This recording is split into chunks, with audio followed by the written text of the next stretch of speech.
Hi everyone, my name is Ariella Aaron Poon. I'm one of the Sharks Abroad peer advisors here in the Office of International Affairs. I'm a sophomore biology major and a studio art minor, and I am also in Razor's Edge Shark Talent. I will be honest, I never thought I would ever study abroad. Back in high school, I always fantasized about becoming a foreign exchange student and going to Japan, but to me it was like only a dream, not really a reality. I remember a couple weeks before moving here at NSU, my mom and I were picking out luggage bags for my clothes, and she kept nagging me about choosing a large check-in bag in case I go on a plane. And I told her, Mom, why would I even go on a plane? I'm not gonna go anywhere that would require me to go on a plane. I have a car. So let's just say ever since I went to Scotland, I regretted ever saying that and not listening to her advice. So here are some of the reasons why I thought I would never be able to study abroad. So one of the myths was that it would be too expensive, especially because NSU itself is pricey, regardless of all the scholarships I have. In truth, studying abroad could be cheaper than NSU, and there are plenty of scholarships you can find. For me, I was very lucky. I was able to get the Benjamin Gilman scholarship, which funded for like half of my scholarship experience, my study abroad experience. And it's definitely cheaper than taking summer classes here at NSU. And always think about it as this. Not only are you paying for your tuition, your credit, and your housing, but you're also paying for an experience of the lifetime. Another myth that I believed that would prevent me from studying abroad would be the fact that it wouldn't apply to my major. I'm a biology major, for Pete's sake. I thought that studying abroad would be for history majors, political majors, international studies, or people, studying languages. I never thought that we would find a lot of things for STEM majors. I was very wrong. STEM is actually one of the fastest growing fields of study abroad because it's so underrepresented, and lots of people want to expand different kinds of people going abroad. Not only that, regardless of your major, studying abroad will look good on your resume in general, because that's just international experience you can talk about. Another myth that I believed would be the fact that I wouldn't get the credits I need. I was wrong. There's so many programs out there that you can definitely find a program that offers classes that will transfer to here at NSU. And that's why we have the Sharks Abroad office and the help of your academic advisor. We can help you figure out what courses to take abroad and which ones will fit your needs.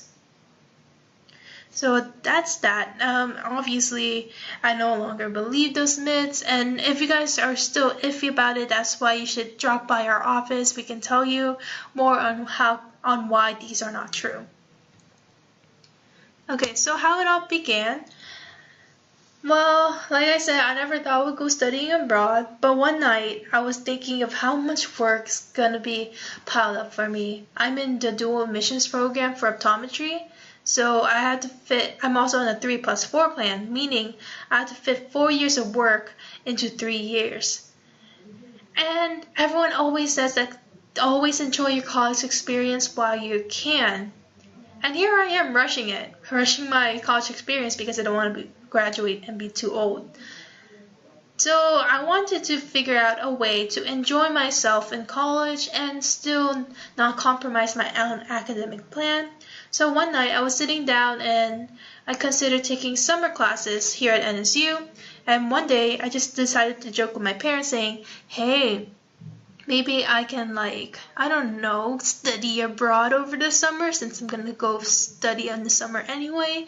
And my parents surprised me by saying to go for it. They gave me that green light and I was as happy as this little drawing I made. Remember, I'm only a sophomore, so I went during my freshman year, or the summer after my freshman year.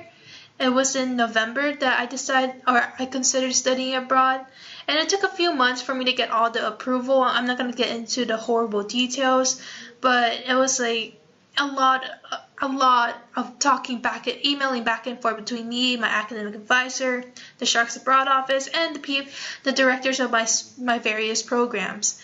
It wasn't until I believe February that I got my official approval. but like late February, and March 1st was when I decided to submit my application because that was also the week of midterms at the time. And I was like, yeah, I'll save my application for after midterms. So March 1st, I submitted my application, and I missed the program scholarship deadlines by one day. It was February 28th.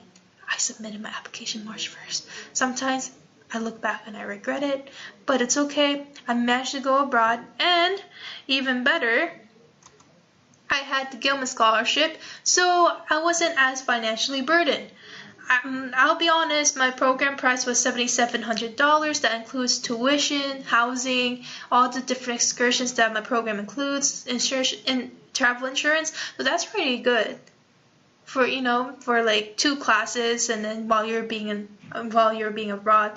And of course, you have to consider airfare and food money.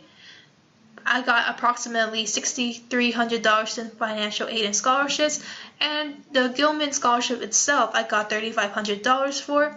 So you can get up to a maximum of $5,000. And if you're taking critical need language scholarship, you can definitely apply for their scholarship and get an additional $3,000. So if you're studying abroad, there's so much financial aid out there. And if you're a Pell Grant recipient, you could totally go for the Benjamin Gilman Scholarship to fund your study abroad experience.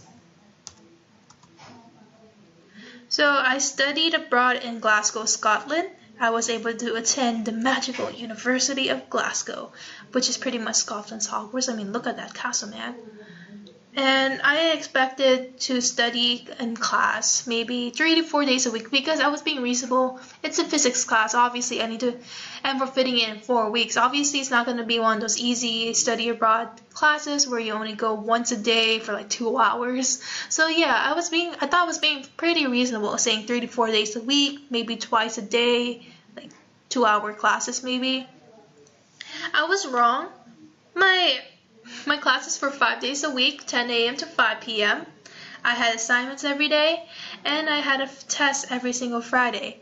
So that was very tough. It was very rigorous. Lots of the students that were with me in the international summer school were from UCLA or like the other California universities, and they were saying, yeah, I should have went to Ireland because apparently Ireland was easier. Oh well, I enjoyed it personally, even though it was so tough because I love physics. But don't get scared. Like, that was my case. Like, I'm pretty sure you can find a much easier program out there that will suit your needs. And, I mean, not a lot of people would take physics abroad anyway. So, even though I had such a rigorous academic week, as my professor said it, you gotta study hard to play hard. So, yes, Dr. Yao was my favorite professor there. He was actually my only professor there. Well, he was very right. So after putting in so much academic effort, at the end of the week, having fun and traveling makes it all the more worth it. So at the Friday, after I walk out my test, I eat food, and I either go explore Glasgow or I plan out my weekend trips. I got to go all over Scotland, and I even got to my favorite place that I wrote about in my story called Blair Athol right here. I'm not sure you guys can see it, but it was a cute little town, village thing with a castle. I wrote about it in my story.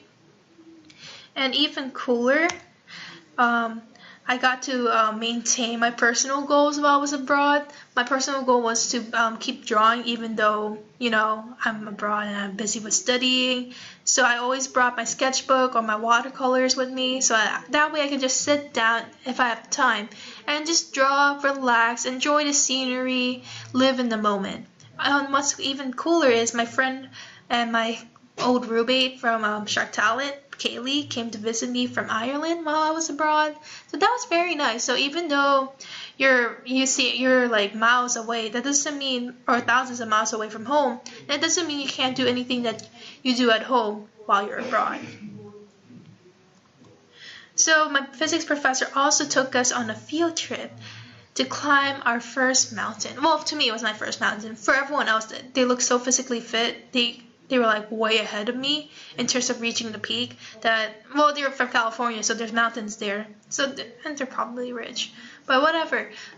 Well, to me, it was my first mountain. Or as we call it in Scotland, it's my first Munro. It's called Gilman. and it was really fun. I was looking forward to that the most. I Ever since I went to Glencoe and I saw the mountains, I decided that I wanted to go hiking.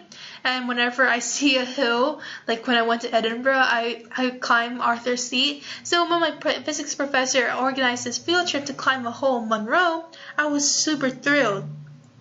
I'm not physically fit. I'm from Florida. I've never been on a mountain, so it was definitely challenging, but it was a memory to remember. So I'm also very shy. Most of my trips that I did were solo adventures, but I did get kind of close with my flatmates.